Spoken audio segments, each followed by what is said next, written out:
Jadi apa itu panca indera? Jadi panca indera itu adalah 5 organ tubuh manusia yang berfungsi untuk sensori, untuk mendeteksi, mengenali, dan memproses rangsangan atau stimulus. Dari lingkungan sekitar dikirimkan ke otak. Jadi yang memiliki 5 unsur utama itu kayak ada penglihatan, yaitu mata, kemudian ada hidung untuk mencium, telinga untuk pendengaran, lidah untuk memancar, dan kulit untuk meraba. Pertama, ada indera penglihatan, yaitu mata. Indera mata adalah organ penglihatan yang berfungsi menangkap cahaya, mengubah dan sinyal, lalu mengirimkannya ke otak agar kita bisa melihat, membedakan warna, membaca, dan mengenali objek dengan memproses informasi visual korteks melalui bagian-bagian dari kornea, pupil, dan saraf. Lalu di sini ada struktur-strukturnya. Yang pertama ada kornea. Kornea itu adalah lapisan transparan di bagian depan yang melindungi mata. Lalu ada sklera. Sklera itu di bagian punggung yang ini. Fungsinya itu bagian yang keras. Fungsinya itu melindungi jaringan bagian dalam seperti otot dan saraf. Lalu ada konjungtiva, tapi nggak dijelasin juga ada sifat. Itu fungsinya lapisan tipis yang melapisi kelopak mata di bagian dalam dan juga dia di bagian sini. Lalu selanjutnya ada iris. Iris itu dia pemberi warna pada penglihatan. Dia pemberi warna dan bisa mengontrol untuk membesar lalu mengecil. Lalu ada pupil. Pupil fungsinya mengontrol cahaya yang masuk, dan lensa terletak di belakang iris ini. Itu fungsinya untuk mengatur cahaya. Dan di sini ada nervus optik. Nervus optik itu fungsinya untuk memberikan sinyal ke otak. Lalu proses melihatnya itu seperti biasa. Bagaimana kita melihat suatu objek? Pertama, cahaya masuk melalui kornea dan cahaya difokuskan oleh lensa. Lalu bayangan melihat objeknya, lalu sinyal dikirim ke otak melalui saraf optik. Itu kayak memberikan sinyal kayak apa yang kita lihat ke dalam otak kita. Lalu gangguan umumnya itu biasa ada miopi, rambut jauh, hipermetropi, rambut dekat, astigmatisme silinder, presbiopi mata tua, lalu buta warna. Kalau pada umumnya yang sering terjadi itu adalah rambut jauh. Penyebabnya itu karena mungkin kita terlalu sering membaca, melihat cahaya terlalu dekat, atau sebagai lainnya. Kemudian itu ada namanya indera penghidung atau penciuman, yaitu salah satu panca indera milik manusia yang berfungsi untuk mendeteksi, mengenali, memproses bau atau aroma di sekitar melalui komporeseptor di rongga hidung.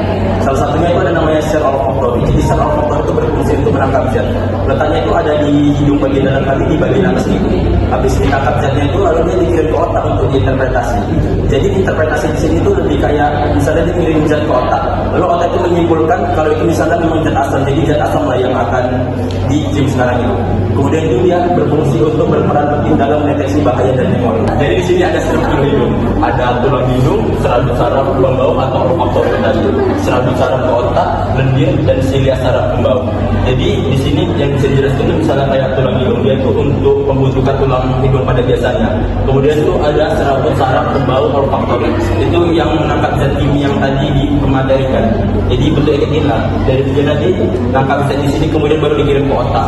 Jadi di sini ada proses menghidung, yaitu ada deteksi molekul bau, pelarutan dalam lendir, aktivitas reseptor, transmisi sinyal, dan interpretasi otak.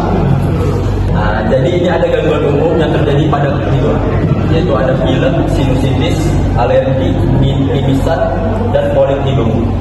Yang biasa umum terjadi itu biasanya pilek atau rinitis. Itu terjadi karena peradangan pada rongga hidung akibat virus atau alergi.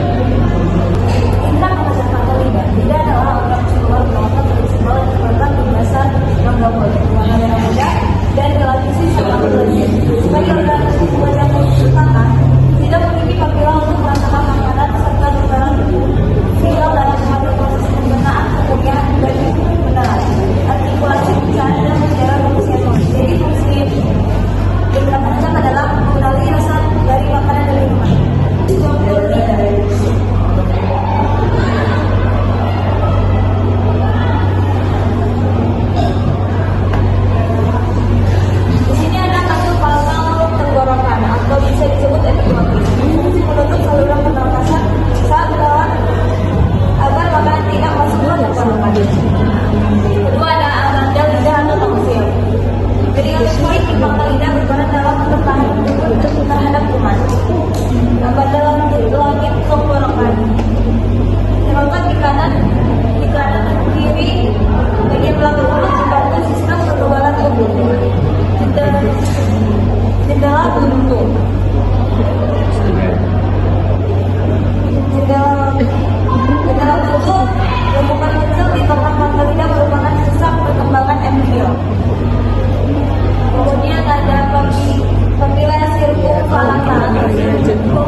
utama yaitu bagian luar, bagian tengah, dan bagian dalam yang bekerja sama mengubah getaran suara menjadi sinyalisasi kekuatan yang berfungsi untuk berkomunikasi.